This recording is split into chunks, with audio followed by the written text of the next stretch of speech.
The first time Freya Callahan asked me to put my hands anywhere near her body, I almost dropped my water bottle on a retired firefighter's foot. 20 minutes later, her sister ambushed us at the gym, and Freya grabbed my hand and told her, "This is Bryce, my boyfriend." We had never had a real conversation before that day. By the end of the week, neither of us was pretending anymore. Here's exactly how a squat rack turned into the realest thing in my life. Not my proudest moment, but it's accurate. My name is Bryce Halloway. I was 25, old enough to pay rent, hold down a real job, and pretend I had emotional control in public. I worked as an MRI tech at St. Vincent's, which meant I spent most of my day telling people not to move, while giant magnets screamed around them. After work, I went to Iron Haven Gym to clear my head, lift quietly, and avoid making eye contact with the woman I had been quietly noticing for 3 months. That woman was Freya. She was 24, with dark blonde hair she usually twisted into a messy knot, a laugh that came out sharp when something genuinely amused her, and the kind of focus that made people give her space without being asked. She trained like she had made a private promise to herself and had no interest in breaking it for anyone. I'd seen her help an older woman adjust the seat on a rowing machine. I'd seen her tell a college guy politely but firmly that if he could load 5 plates, he could also re-rack them. I'd seen her sit on the floor between sets eating orange slices from a plastic container like she was at a youth soccer game, instead of surrounded by men grunting under barbells. So yes, she was beautiful, but that was the least dangerous thing about her. The dangerous thing was how alive she looked when she was doing something hard. That Tuesday, the gym smelled like rubber mats, chalk, and someone's aggressive vanilla protein shake. The late afternoon crowd had filled every bench. Old rock music played over the speakers. I was finishing rows near the squat racks, trying very hard not to watch Freya warm up, trying and failing. She had on black leggings, white trainers, and a faded burgundy college sweatshirt with the sleeves pushed up. There was a tiny streak of chalk on her jaw. She had 45s and a 10 on each side of the bar, and she kept glancing toward the mirror like she was doing math only she understood. Then she turned around and looked directly at me, not near me, at me. Bryce, right? My grip slipped on the handle. That was another thing. We had never had a real conversation. I knew her name because the front desk guy said it every time she scanned in. Apparently she knew mine because I was not as invisible as I had hoped. "Yeah," I said too quickly. "That's me." Her mouth tilted. "You always answer like you're being called to court. Depends on the charge. Staring without introducing yourself." I felt heat hit the back of my neck. She laughed, not cruelly, more like she had caught me stealing fries and didn't mind sharing the plate. "I wasn't staring," I said. "No, I was observing proper squat mechanics. Very professional. I work in medical imaging. We're known for our subtlety." She stepped under the bar, then ducked back out and looked at me again.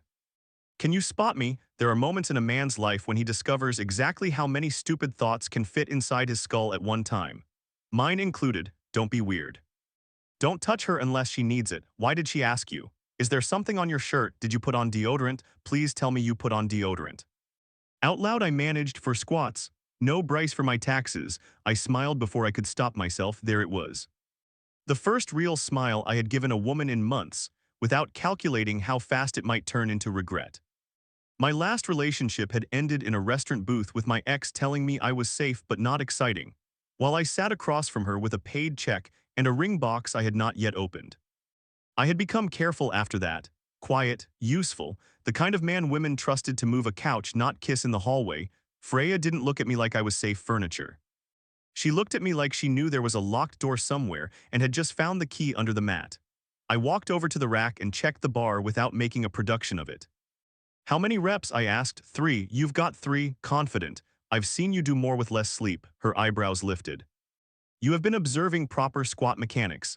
I adjusted the safety arms one notch higher, and recovery patterns, creepy if said by anyone else, but from a medical professional, still creepy. Just better insured. She ducked under the bar and set it across her shoulders. Her expression changed instantly. The teasing dropped away, replaced by focus. She inhaled, braced, and stood to unrack it. I moved behind her, giving her space. Too much space, apparently. In the mirror, her eyes found mine. She smirked. "You can come closer." The words hit me somewhere between my ribs. A man on the next rack glanced over. I pretended not to notice. Freya definitely noticed and looked even more amused. "I don't want to crowd you," I said. "You're spotting a squat. Crowding is the job." "Right." I stepped in behind her, close enough to help if she missed not touching. My hands hovered near her ribcage, ready but respectful. I could see the tiny flyaway hairs at the nape of her neck. I could smell citrus shampoo beneath the chalk and iron. She looked at me in the mirror again. "Relax," she said softly. "I am relaxed. Bryce, your jaw is doing a plank." I let out a breath and she smiled like she had won something, then she squatted. The first rep was clean, strong depth, smooth drive. The second was harder. Her knees trembled for half a second, but she pushed through it. On the third, she paused at the bottom just a fraction too long. My hands moved closer. "Up," I said, "low and steady, you've got it." Her face tightened. "Drive," she did. I didn't lift the bar. I didn't need to. I only stayed with her close enough that if the weight betrayed her, it would have to go through me first. She racked it with a sharp metallic slam. For 1 second, neither of us moved. Her breathing was heavy. Mine was worse, which felt unfair because she had done all the work. Then she turned around inside the rack, still close enough that I had to look down to meet her eyes. "You have a good voice for that," she said. "For telling people to stand up, for making it sound like you mean it." That should not have felt intimate. It did. I glanced away first because I was apparently a coward with decent biceps. "Nice lift," I said. "Thank you." She reached for her water bottle, took a sip, then offered it toward me like an afterthought. I looked at it. She looked at me. "It's water, Bryce, not a contract. I know, you're thinking very hard about hydration.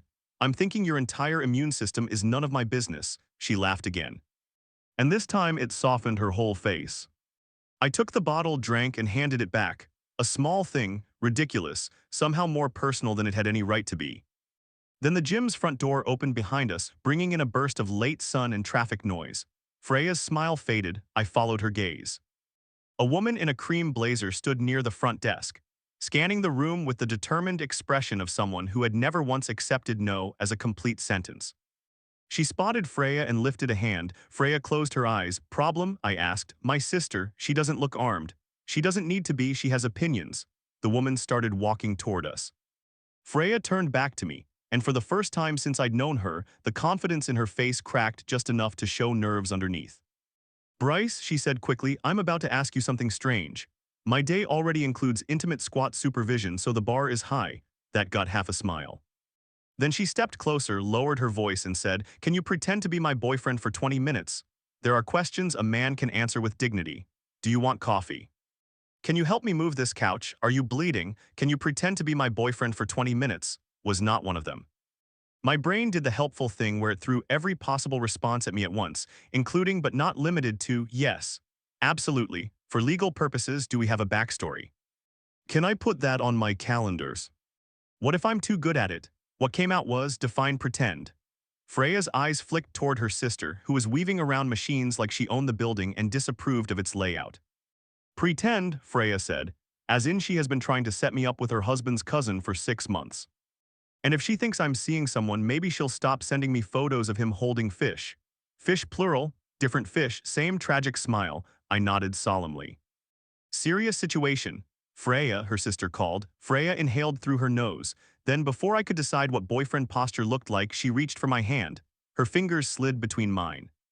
That was it, no fireworks, no swelling music. Just warm skin, chalk dust, and the sudden collapse of every intelligent thought I had ever had. She squeezed once, quick and questioning, not claiming me, asking. I squeezed back. Her shoulders loosened. And that, more than the hand-holding, did something dangerous to me. Her sister arrived in front of us with a bright smile that didn't quite reach her eyes. She was older than Freya by maybe 5 years, polished in a way that made the gym seem underdressed around her. Cream blazer, gold hoops, glossy brown hair, phone clutched like a weapon. "Okay," she said, looking from Freya to me to our joined hands. "This is new." "Nadia," Freya said. "Hi, hi." "That's what I get. I drove across town. You texted that you were nearby." I was emotionally nearby. Nadia's attention landed on me. "And you are?" I opened my mouth. Freya beat me to it. "This is Bryce, my boyfriend." My boyfriend. I had been called plenty of things in my life. Dependable, quiet, built like a refrigerator by one drunk uncle at Thanksgiving. Boyfriend hit different. Nadia's eyebrows rose. "Your boyfriend?" "That's what I said." "For how long?" Freya hesitated for half a second. I lifted her hand and brushed my thumb over her knuckles like I'd done it 100 times. "Long enough that she still thinks my jokes are funny." Freya glanced at me. There was a flash in her eyes, surprised and pleased. Nadia narrowed hers. "So 2 days. 3, if you count the first day I admired her squat form from a respectful distance," I said. Freya coughed like she was trying not to laugh. Nadia stared at me. I stared back, polite and relaxed, despite the fact that Freya's thumb had started making slow, absent circles against the side of my hand, and I was rapidly losing access to language. He's kidding, Freya said. Mostly, I added. Nadia's mouth twitched. Interesting. The word interesting in sister language apparently meant I'm collecting evidence. She turned to Freya. Mom said you weren't answering her calls. I was working then training. She's worried. She's always worried. She loves you. I know. Freya's fingers tightened around mine. That doesn't mean I need to go to brunch with Trent. Trent is nice. Trent sent me a selfie with a trout and captioned it real catch. I winced. As a man, I apologize. Freya looked up at me. Thank you, you don't speak for all men, Nadia said. Not officially. Freya's mouth curved. It was small but real. Nadia watched that smile happen. Something in her expression shifted, less sharp for a second. Then she sighed. I'm not trying to ruin your life, Frey. I know. I just don't like you being alone all the time. Freya's grip changed, not tighter, smaller somehow, like she was holding on with less confidence. That was the moment the fake part stopped feeling funny. I looked down at her. The streak of chalk was still on her jaw, her pulse beat lightly at her wrist against mine. For all her teasing and strength, there was something guarded in her face that made me want to step carefully, not in front of her but beside her. She's not alone, I said. Both sisters looked at me. I cleared my throat. I mean, not right now. Freya's eyes stayed on mine. Nadia looked between us again, and this time her suspicion had softened into curiosity. Right. Well, Mom's birthday dinner is Friday, Freya groaned. Nadia, what? Bring Bryce. My stomach dropped. No, Freya said. Sure, I said. We spoke at the same time. Freya turned to me. You don't have to do that. I know it's family dinner. I've survived hospital potlucks. I fear nothing. You have not met my mother. I work with radiologists. That got her. Freya laughed, and because I was still holding her hand, I felt the laugh move through her before I heard it. Nadia smiled as if she had just found the missing piece in a puzzle. Friday at 7:00. I'll text you the address. No, you won't, Freya said. And yes, I will. Nadia leaned in and kissed Freya's cheek. Love you, hydrate. And Bryce, yes, if you're secretly awful, I'll know. Fair. If you hurt her, I'll be creative. Also fair. Freya's face went pink. Nadia grinned and walked off like she had accomplished at least 3 objectives. The second she was out of earshot, Freya dropped my hand, not fast but deliberately. My palm felt cold. I am so sorry, she said, for your sister threatening me creatively. Honestly, I've had worse first impressions. This got out of hand. Technically, it was in hand. She covered her face with both palms. Please don't make me laugh. I'm trying to be mortified. I can stand quietly while you spiral. She peeked at me through her fingers. You said yes to Friday. You said no. You should have listened to me. I was pretending to be your boyfriend. Boyfriends are notoriously bad at listening. She dropped her hands and gave me a look. I held up mine. Sorry, that one escaped. Her expression softened. You really don't have to come. I know, I said again. No, Bryce, I mean it. You don't owe me anything because I dragged you into my family nonsense. You didn't drag me. You asked, and you said yes because you're nice. I leaned back against the rack, crossing my arms because if I didn't, I might reach for her hand again, and that felt like something I should earn. I said yes because I wanted to. Freya went still. The gym kept moving around us. Plates clanked. Someone laughed near the cables. A treadmill beeped angrily at an abandoned runner. But between us, everything narrowed. You wanted to pretend to date me? She asked.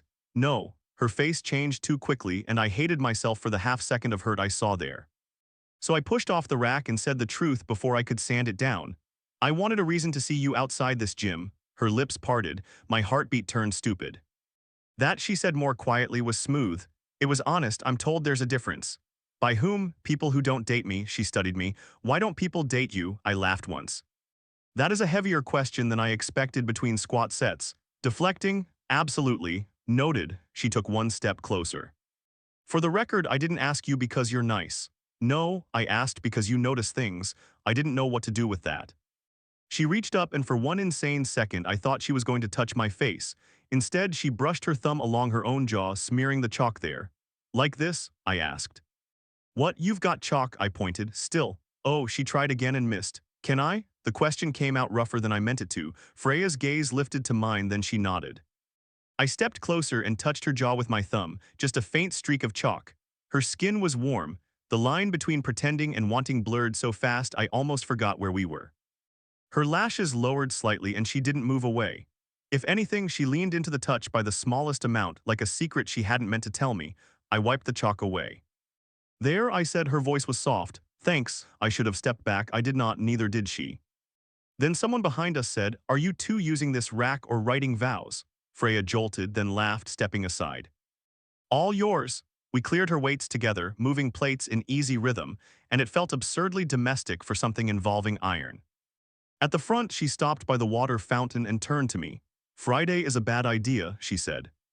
Probably. My family is loud. Good, I'm quiet. My mom will ask personal questions. I'll lie poorly, she'll know, then I'll tell the truth selectively. Freya looked at me for a long moment. And what's the truth? I swallowed. The truth is I've wanted to talk to you for 3 months and needed your sister to ambush us before I found a spine. Her smile came slowly this time. Not teasing, warm. Okay, she said. Friday, okay, but we need rules. For fake dating, for surviving dinner. Rule 1, I said. No fish puns, non-negotiable. Rule 2, she stepped closer, close enough that her shoulder brushed my arm. If you get overwhelmed, she said, touch my hand. I'll rescue you. I looked down at her. I thought I was supposed to be the boyfriend. Her smile turned wicked again. You are. Try to keep up. Then she walked toward the locker rooms, leaving me by the water fountain with chalk on my thumb, her number in my phone. And the sinking realization that pretending with Freya might be the least fake thing I'd done in years. By Friday at 6:12 p.m., I had changed shirts 4 times. This was ridiculous for several reasons. 1, it was not a real date. 2, I owned exactly 6 shirts nice enough to meet someone's mother in, and 4 of them looked like I was applying for a bank loan. 3, Freya had texted me at noon. Wear whatever. My family will judge your potato salad opinions more than your clothes. I had replied, what are the correct potato salad opinions? She wrote back. Say no raisins and you'll live. That text exchange should not have made me smile through an entire MRI of a man's left knee, but it did. At 6:28, my phone buzzed again. Freya, are you regretting this yet? Me, I'm currently rehearsing a firm anti-raisin stance. Freya, good. Also, my mom may hug you. Me, I've survived more aggressive imaging coils. Freya, Bryce, me, I'll be fine. 3 dots appeared, disappeared, appeared again. Freya, I'm a little nervous. I stopped buttoning my cuff. There it was, no smirk, no gym floor armor, just the truth, small and offered carefully. Me, want me to pick you up? A pause. Freya, that would make it look more real. Me, that wasn't why I asked. The dots came back slower this time. Freya, yes please, so.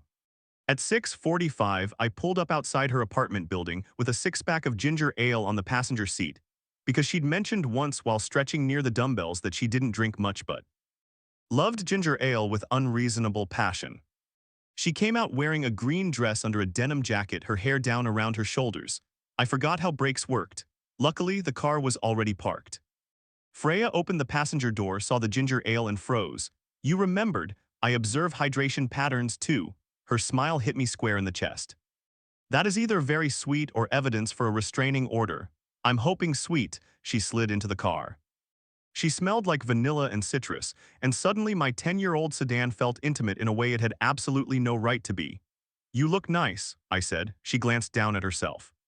Nice? Sorry, I'm trying not to sound like a man who forgot how brakes work. Her cheeks colored. That bad, that good. For a second, she didn't tease me. She just looked at me, soft and a little startled. Then she buckled her seatbelt and said, drive before I make that compliment weird. You, never, don't get cocky. We haven't survived my mother yet. The Callahan house was 20 minutes away, a pale blue 2-story with flower boxes, porch lights, and at least 6 cars parked along the curb. Through the front windows, I could see people moving around and gesturing with the intensity of a courtroom drama. Freya didn't get out immediately. I turned off the engine. Rule 2, she looked over. If I get overwhelmed, touch your hand, I reminded her, her mouth tugged up. That was for you. Maybe I'm generous. Maybe you're deflecting. Absolutely. She laughed, but her fingers were twisting in her lap. I reached across the console and held out my hand, palm up. No performance, no sister watching, no need. Freya stared at it, then she put her hand in mine. Her fingers were cool. I closed mine around them gently. We can leave whenever you want, I said. Fake boyfriend privilege. That's not very boyfriend-like. Boyfriends are supposed to complain and ask when food is. Real boyfriend privilege then. Her eyes lifted to mine. The air changed. It happened so quietly I almost missed it. The way her guard lowered, not all the way, but enough for me to see the weight behind it. My family means well, she said. They just talk over me a lot. And when I'm single, they act like I'm unfinished. I hated that word, unfinished. Freya, who could stand under a loaded bar and make the whole room look soft by comparison. You don't seem unfinished to me, I said, her breath caught just slightly. No, no, you seem like someone people keep trying to edit without permission. She looked down at our hands. That was better than smooth, she said. What was it? Dangerous. I should have let go. Instead, my thumb moved once over her knuckles. Good dangerous or bad dangerous? She looked back at me. Ask me after dinner. Inside, I was hugged by her mother, questioned by two aunts, handed a bowl of chips by a teenager named Jonah, and informed by Freya's father that anyone who worked around magnets must have wild stories. I told him the wildest story I had was a patient bringing a ferret to an appointment in a purse. He loved me immediately. Freya's mother, Carol, was short, warm, and terrifyingly perceptive. So Bryce, she said as we gathered around the dining table, how did you and my daughter meet? Freya's foot touched mine under the table, a warning. At the gym, I said. Carol beamed. How romantic, Freya choked on her water. Mom, what people meet everywhere. Nadia across the table pointed her fork at me. He spotted her. 3 relatives made interested noises. Freya closed her eyes. I took pity on her. She asked for help with a squat, then she insulted my spotting distance. I gave constructive feedback, Freya said. You told me my jaw was doing a plank. Her father laughed so hard he had to set down his fork. Freya's foot pressed mine again, but this time it felt less like a warning and more like gratitude. Dinner was loud, loud in the way of people who loved each other aggressively. Stories overlapped. Someone argued about the best pizza in town. Carol asked what my parents did, and when I told her my mom taught 2nd grade and my dad ran a hardware store, she looked pleased, as if that explained something good about me. Then came the question I should have expected. So, Carol said, passing roles, what happened before Freya? You're handsome, polite, employed, there must be a story. Mom, Freya said sharply. It's fine, I said, but my fork had stopped halfway to my plate. Freya noticed. Of course she did. I could have made a joke. I almost did. Instead, I looked at Carol and said, I was engaged almost. I bought a ring. She ended things before I asked. The table quieted at the edges. Freya's foot shifted away, then her hand found mine under the table, not for show, no one could see. Her fingers threaded through mine, warm and sure. I'm sorry, Carol said, softer now. Me too, I said. At the time, looking back, she wasn't wrong to leave. She wanted someone different. I just spent a while believing that meant I was less. Freya's hand tightened. I turned slightly toward her, not caring who noticed. She was looking at me like I had just handed her something fragile. You're not less, she said, simple, quiet, fierce. The room blurred around the edges. No, I said, I'm starting to think maybe I'm not. Her eyes warmed. Nadia cleared her throat dramatically. Well, this is emotionally healthier than Trent and his fish. The table exploded back into noise. Freya laughed and so did I, but neither of us let go. After dinner, Carol sent us out to the back porch with dessert plates and orders to get some air. The porch overlooked a small yard strung with lights. Crickets hummed. Through the kitchen window, her family moved in bright, chaotic flashes. Freya leaned against the railing beside me, shoulder nearly touching mine. You did well, she said. High praise from my fake girlfriend. She looked down at her pie. About that, my heart stopped being casual. Yeah, I don't think I like calling it fake. The porch seemed to tilt. Freya laughed nervously and set her plate on the railing. Sorry, that was too direct. No, I said quickly. Direct is good. I'm just trying not to pass out in your mother's hydrangeas. She smiled, but her eyes searched mine. You meant what you said in the car, that you wanted a reason to see me? Yes, and not just because I can squat more than some men can deadlift. That is obviously a factor. Bryce, I stepped closer. Yes, I meant it. Her gaze dropped to my mouth, every muscle in my body locked. Frey, Nadia's voice called from inside. Freya closed her eyes. I'm going to pretend I didn't hear that. You sure? No. She opened her eyes again, and there was that challenge in them, the one that had ruined me by a squat rack. But I'm doing it anyway. Then she took the front of my shirt in her fingers, rose on her toes, and kissed me. It was brief, soft, more question than answer, but I answered. My hand came to her waist, careful until she leaned in, and then less careful. Her mouth curved against mine like she knew, like she had known for longer than 20 minutes, longer than one dinner, maybe since the first time she caught me watching and decided not to look away. When we separated, she was smiling. Good, dangerous, she whispered. Inside, Nadia called, I can see you through the window and I support this. Freya dropped her forehead against my chest and groaned. I laughed, wrapped one arm around her, and realized I had shown up pretending to be her boyfriend. But somewhere between her hand in mine and her mouth on mine, I had stopped pretending at all. The thing about being kissed by Freya Callahan on her parents' back porch was that afterward, every normal activity became impossible. Standing, strange, breathing, suspicious. Eating pie a heroic challenge. When we walked back inside, her entire family tried to act casual and failed in 7 different ways. Carol smiled into her coffee. Nadia gave me 2 thumbs up from behind the refrigerator door. Freya's father asked if I wanted more pie with the solemn gravity of a man offering military support. Freya, meanwhile, kept her chin high and her expression calm, except for the pink in her cheeks and the fact that she wouldn't quite look at me. So naturally I leaned down and murmured, "Your jaw is doing a plank." Her eyes snapped to mine, then she laughed. Just like that, the awkwardness broke. "Careful," she said quietly. "I know where you keep your ribs. I'm aware. You nearly broke them with one kiss." Her blush deepened, and I decided I would spend the rest of my life trying to make that happen again. Not that I was getting ahead of myself, obviously. By 10:00, we were back in my car outside her apartment building. Neither of us moved to unbuckle. The street was quiet, washed gold by the lamps. Somewhere nearby, a dog barked once and immediately regretted it. Freya held the unopened last can of ginger ale in her lap, turning it slowly between her palms. "Tonight was a lot," she said. "Your aunt asked me if MRI magnets could erase bad memories. She asks every new person that." I told her not reliably. "That's probably why she liked you," I smiled. "Your family is nice. They're exhausting. Both can be true." She looked over then. The humor faded, leaving something more careful behind. "Thank you for what you said at dinner," she said. "About your ex, you didn't have to tell them that." "I know. Why did you?" I flexed my hands on the steering wheel. "Because your mom asked like she wanted gossip. But you were sitting next to me looking like you were ready to bite through glass if I got uncomfortable." "I was not." "You absolutely were," she looked away. But her mouth twitched. "And I guess," I continued, "I didn't want to start this with a lie." "This," I heard it too late. The word had slipped out unplanned and enormous. I turned to her. "Whatever this is," the can stilled in her hands. "I don't want to use you as a shield from my family," she said. "You didn't." "I did a little. You asked me to pretend for 20 minutes. Then you kissed me like you were very committed to the role." She laughed, but it trembled at the edge. I reached across the console, stopping short of touching her, giving her the choice. She looked at my hand, then she took it. "I liked kissing you," she said. My pulse went straight through the roof. I tried to keep my voice normal. "Good. Because I've been thinking about it since it happened and I'm starting to worry it permanently rewired me." This time her smile was slow. "Bryce." "Yeah, ask me on a real date." I stared at her. She lifted an eyebrow. "Unless you'd rather keep emotionally circling the parking lot." "No, I mean yes." "I mean, Freya, will you go on a real date with me?" "When?" "Tomorrow." Bold. "I have lost patience with myself." She laughed softly. "Tomorrow works. Dinner, too formal. Coffee, too safe. Mini golf, too much pressure. I'm competitive. I've seen you squat," I assumed. She leaned closer, her hands still in mine. "Take me somewhere you actually like."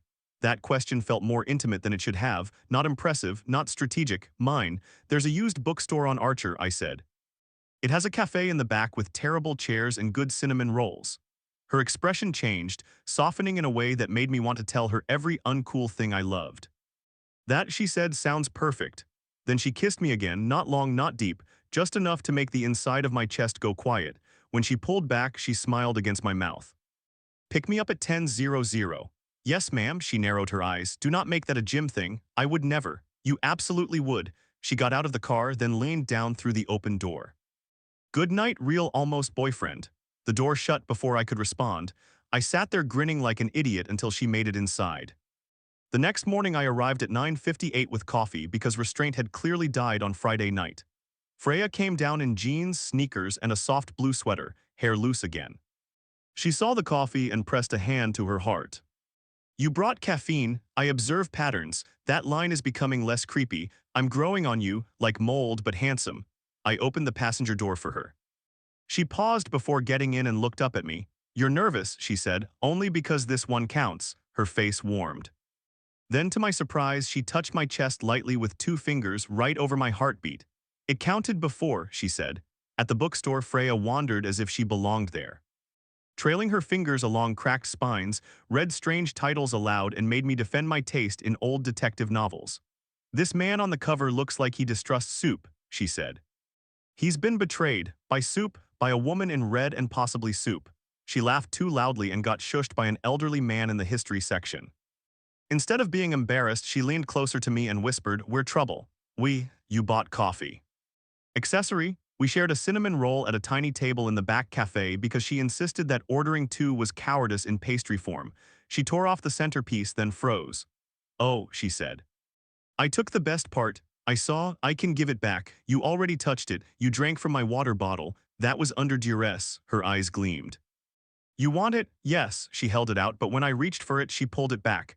"Say please." I leaned in over the small table. "Please." The word landed between us differently than I intended. Her smile faded into something softer. She fed me the bite. Her fingers brushed my lower lip. For half a second, neither of us moved. Then she looked down, laughing under her breath. "Okay, that was more romantic than I planned. I'm not complaining. No, you're just looking at me like that. Like what? Like I'm not unfinished." I went still. She said it quietly, not as a joke, her hands folded around her coffee cup. "My last boyfriend used to say I was intimidating," she said. "At first he said it like a compliment. Then it became a complaint, like my goals were rude. Like being strong meant I didn't get to be soft. I hated him immediately, which was probably not mature but felt morally correct. You're allowed to be both," I said, her eyes lifted. "Strong and soft," I said, "independent and tired, competitive and scared, whatever combination shows up that day." Her mouth pressed together for a moment. "You say things like you've been saving them," she said. "Maybe I have." She reached across the table and took my hand in both of hers. There was no audience, no family pressure, no performance. Just Freya choosing me in the back of a bookstore cafe with cinnamon sugar on the plate between us. "I'm scared too," she admitted. "Not of you, of liking you this fast." My throat tightened. "I'm scared of being chosen because I'm convenient," I said, "or safe, or because I showed up at the right time." "You're not convenient," she said immediately. "You alphabetized the mystery shelf while I was in the bathroom. It was chaos. You're deeply inconvenient." "Thank you. And safe isn't boring, Bryce." Her thumb brushed my knuckles. "Not with you. With you, it feels like standing under a bar I know I can lift because someone is there, not taking over, just believing I can." I had no defense against that, so I kissed her. Right there between the cafe counter and a rotating rack of bookmarks, I leaned over the table and kissed Freya slowly, giving her every chance to pull away.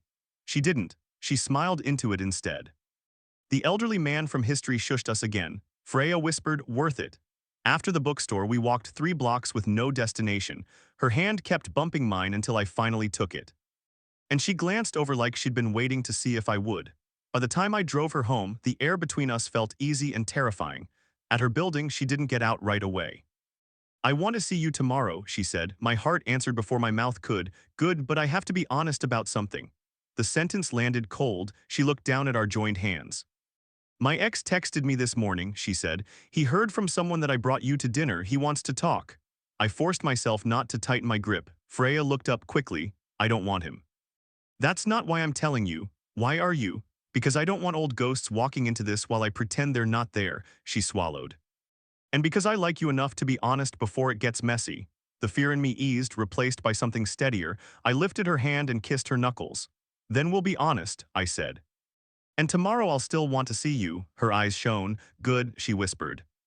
"Because I was really hoping you would." Sunday morning, Freya texted me before I could overthink myself into cardiac failure. "Freya, I'm going to answer him." Me, "Okay, Freya, not because I owe him. Because I'm tired of letting an unread message sit in my head like furniture." Me, "Want company or space?" 3 dots appeared, vanished, then appeared again. Freya, "Company but not as backup."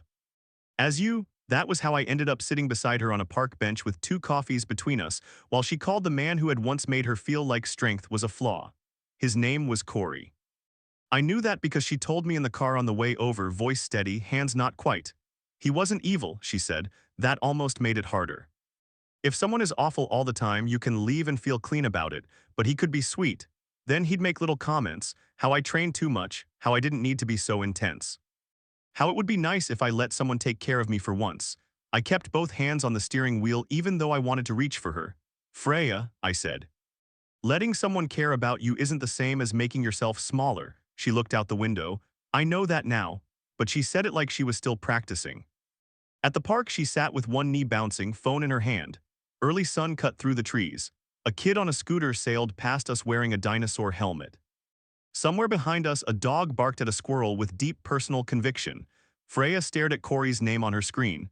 "You can still change your mind," I said. "I know, and I'm not going anywhere."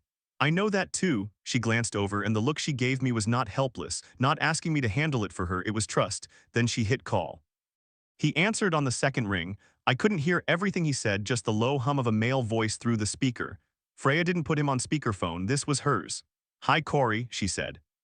"I got your message." A pause. "Yes, I'm seeing someone." My heart did something embarrassing. "No, it's not sudden. It only looks sudden to you because you haven't been in my life." Another pause. Her fingers curled around the edge of the bench. I shifted closer, not touching. She looked at my hand. I turned my palm up. She took it. "I don't want to meet up," she said. "I don't want to revisit us. I hope you're doing well, but I'm not available for this anymore." The voice on the phone sharpened. I still couldn't catch the words, but I saw the effect. Her jaw tightened, her shoulders rose, then she inhaled, and I watched Freya Callahan choose herself. "No," she said clearly, "I'm not being cold, I'm being clear." Silence. Then softer but even firmer, "Goodbye, Corey." She ended the call. For a few seconds, she didn't move. Then she set the phone face down on the bench and exhaled so hard it almost sounded like a laugh. I brushed my thumb over her knuckles. "How do you feel?" "Like I just re-racked a weight I should have unloaded a long time ago." "That's very poetic for a gym metaphor." "I contain multitudes." "You do." She turned toward me. Her eyes were bright and she was smiling. "Thank you for not taking over." "I didn't want to." "No, no, I want to be the guy behind you when the weight gets heavy. Not the guy who decides what you can lift." Her smile trembled. "Bryce, yeah, I'm going to kiss you now. I support that plan." She laughed once, then leaned in and kissed me on the park bench with her coffee going cold beside us. And the dinosaur helmet kid yelling "you" as he scooted by. Freya pulled back, grinning. "Tough crowd. I've worked with radiologists, I can handle criticism." Her forehead rested against mine. There were prettier moments, maybe more cinematic ones. But that one stayed with me. The sun in her hair, her hand still in mine, her phone silent on the bench, not rescued, not fixed, free. That afternoon we went back to Iron Haven. It was her idea. "I want to lift," she said. "You just ended emotional warfare before noon." "Exactly, I have momentum." The gym looked the same as it had the day she first asked me to spot her. Rubber floors, clanking plates, bad protein shakes. The squat rack was open like the universe had a sense of humor. Freya loaded the bar. I watched her from 2 feet away, no longer pretending not to. She caught me in the mirror, observing mechanics, admiring my girlfriend. She paused with a plate in her hands. The word had slipped out before I could stop it. Girlfriend? We had not officially said that. The plate hovered. I felt my face heat. "Unless that's too soon or inaccurate or Bryce." I shut up. She slid the plate onto the bar, clipped it, then walked straight into my space. "You don't get to call me your girlfriend by accident." "Okay, you have to do it on purpose." My pulse kicked. I held her gaze. "Freya Callahan, will you be my girlfriend on purpose?" Her smile came slowly, bright enough to make every mirror in the gym seem unnecessary. "Yes." Then she grabbed the front of my shirt and kissed me between the squat racks. Someone clapped once from the leg press. Freya broke the kiss just enough to mutter, "If that's Nadia, I'm changing gyms." "It's a man with calves the size of my torso." "Acceptable." She stepped under the bar, still smiling. I moved behind her. This time I didn't stand too far away. Her eyes found mine in the mirror, warm and wicked. "You can come closer," she said. I did. She lifted 3 reps clean. And I swear I had never seen anything more beautiful than her standing up under something heavy, knowing exactly what she was capable of, knowing I knew it too. 6 months later, I still spotted her squats on Tuesdays. Not every Tuesday. Some Tuesdays we skipped the gym and made dinner in my small apartment, where she criticized my knife skills, and I pretended not to notice her stealing the best pieces of roasted potato from the pan. Some nights she fell asleep on my couch with her feet in my lap and a book open on her chest. Some mornings she left a spare hair tie around my gear shift, and I started keeping ginger ale in the fridge, as it had always belonged there. Her family stopped asking if we were real after Carol caught us washing dishes together after Sunday dinner. Freya hip-checking me away from the sink while I flicked soap bubbles at her wrist. "You two are obnoxious," Nadia said from the doorway. Freya looked at me, then at her sister. "Accurate." A year after that night on the porch, we went back to the same bookstore cafe. The chairs were still terrible. The cinnamon rolls were still worth poor posture. Freya took the center bite again because romance had limits, apparently. This time when she held it out to me, I caught her wrist gently and kissed the inside of it instead. She went quiet. "What?" I asked. She shook her head, smiling. "Nothing. Just thinking about how strange it is," she said, "that one day you're asking a man at the gym to spot you and the next thing you know, he's the person who knows how you take your coffee and where you keep your fear." I held her hand on the table between us. "And your ginger ale." "And my ginger ale." Outside, rain tapped against the cafe window. Inside, Freya leaned her shoulder into mine and opened a book we both knew she wasn't going to read. I rested my cheek against her hair. The first time she asked me to spot her, I thought my job was to stand close enough to catch the bar. I had no idea she was asking me to come closer to the rest of her life. What would you have done if your gym crush asked you to spot her, then smirked and told you to come closer? Have you ever experienced something similar?